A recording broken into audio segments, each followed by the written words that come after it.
Hello there, YouTubers. Moving on, here we have the JVC model GR-DVL9500 from the early 2000s.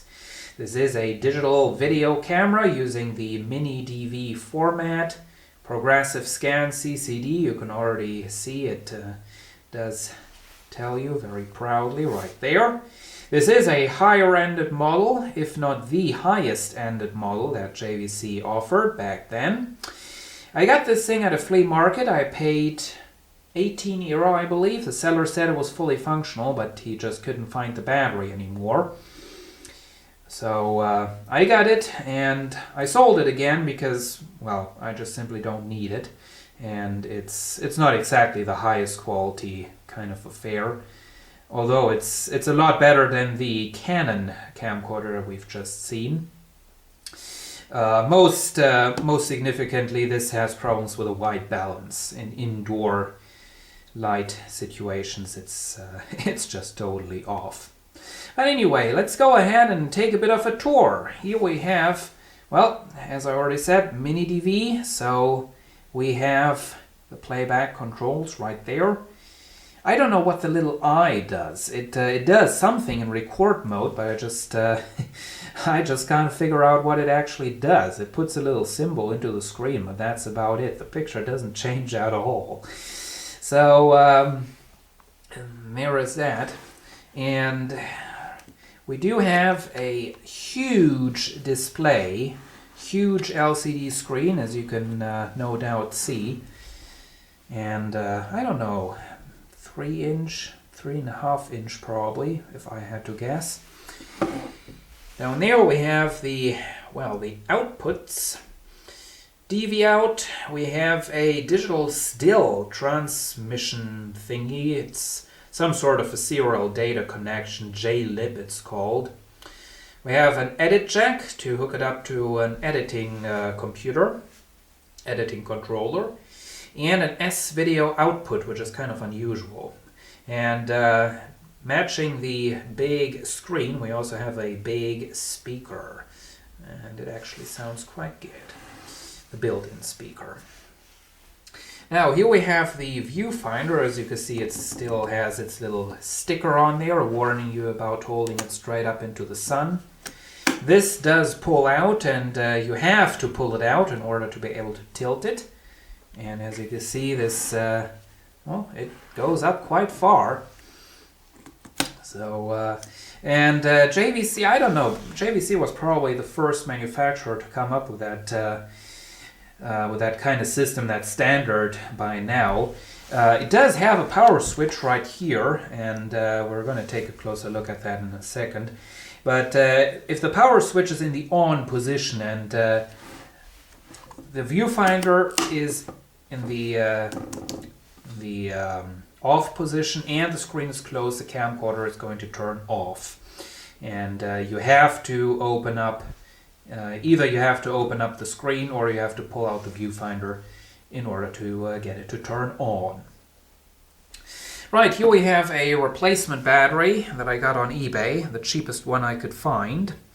And, well, we have some features. High speed, which is high-speed shutter. Have a menu, and we have a little control wheel, just like with the Sony camcorders. You can turn it and you can push it in to execute whatever you've selected. We have a photo mode that I didn't really try that. As you can see, it does have quite a bunch of different things for snapshot. I guess normal photo, photo frame, and multi-photos and portrait and what have you. Record button is, as you can see, the record button is located quite far down, but that's due to the way how you're holding the camera. It's not like you grab it and your fingers are just, if I can just quickly demonstrate that, you're not resting on the camcorder. It's just like, okay, that's not, okay. So you can see you kind of like that. So record button is in reach, although it's sitting quite far down.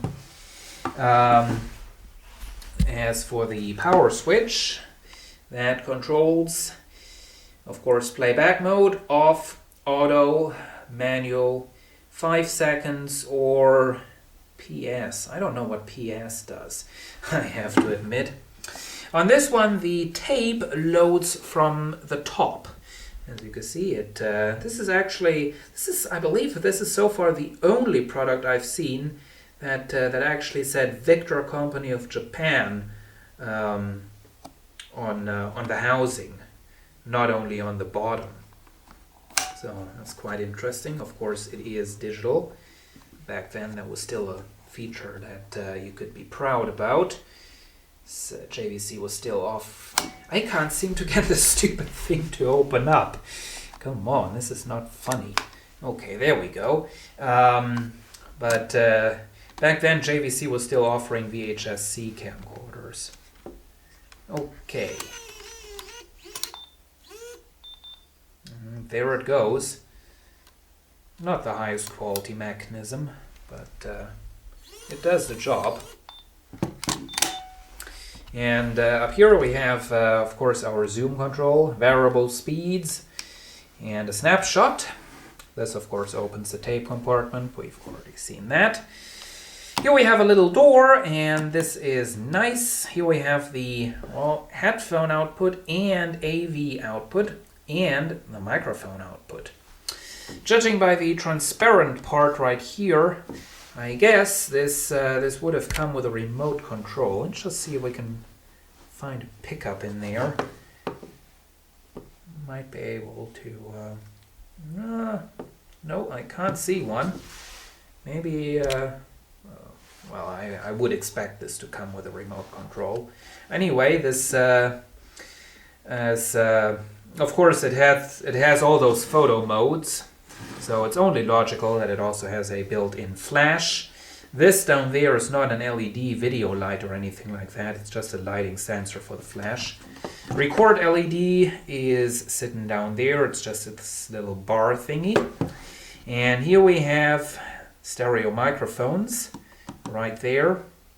And up there is the lens. And this has the usual 37mm lens thread, common on many small camcorders, and it has an automatic lens cover.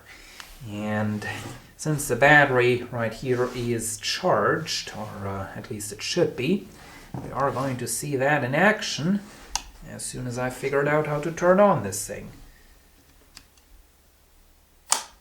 There it is. Not as high-tech as it is nowadays. As you can see, it's quite clunky. If I just turn it off again, but it does work. Do that again. And there goes the zoom. Might be able to see the lens moving in there. On the screen, as you can see, we have a little reminder that there is no tape inside of there.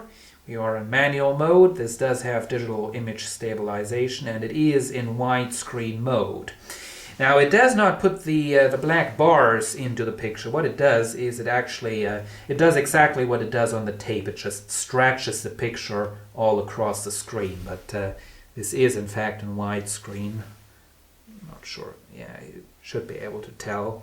The aspect ratio of my finger is changing as I move them. Menu. Let's take a quick look into the menu. There it is. You can see we do have record mode. Let's see, SP or LP, of course. There is a wide mode, of course, a squeeze, and we can also get our black bars. There it is, cinema. There is squeeze. Zoom, 10 times optical zoom. Didn't mention that before. Of course, we should be able to get some ridiculous amount of digital zoom. And digital image stabilization, gain up, flash, date time menu, all kinds of stuff. Now, the manual functions are actually accessed by pressing onto the little wheel while not being in the menu mode. So if you just press that thing, we get focus, exposure, white balance, and select a fader effect, program AE effect, and we can adjust the brightness of the flash. There is that. So that is that. You can see a little battery indicator, and yeah, that is the camcorder. Now I got it along with a charger, and there it is. As you can see, it is a double charger, which is nice. And this is actually somewhat compatible, or actually it's mechanically compatible with the Sony InfoLithium L batteries, NPF, whatever, 330, 970, and so on. Except this thing has a little pin down there in the center that sticks into a hole in the battery. The InfoLithium batteries don't have that, so they won't fit. But, well, in theory they would have the same voltage and everything. And it's the same setup. I didn't get the cord that goes from the charger to the camcorder. So, yeah. Now, as for this battery right here, this is a crazy story I already told you when I made some test recordings using this camcorder. I actually found this battery lying in a puddle at the dump. I picked it up and brought it home, and it was just lying around for, I would say, 3 years. And that's why I love lithium batteries. I went ahead, once I found out that I still had this thing and that it would actually fit this camcorder, I went ahead and sticked it into the charger, and it worked. And this thing actually does hold quite a bit of a charge still. It's a pretty good condition. And this battery right here, this extended life battery, I already had that ordered on eBay when I found this battery. So that's why I have two, or actually the new owner of this camcorder is going to get two. But there it is. Bit of a look around the JVC GR-DVL9500 digital video camera from the early 2000s. Thanks for watching.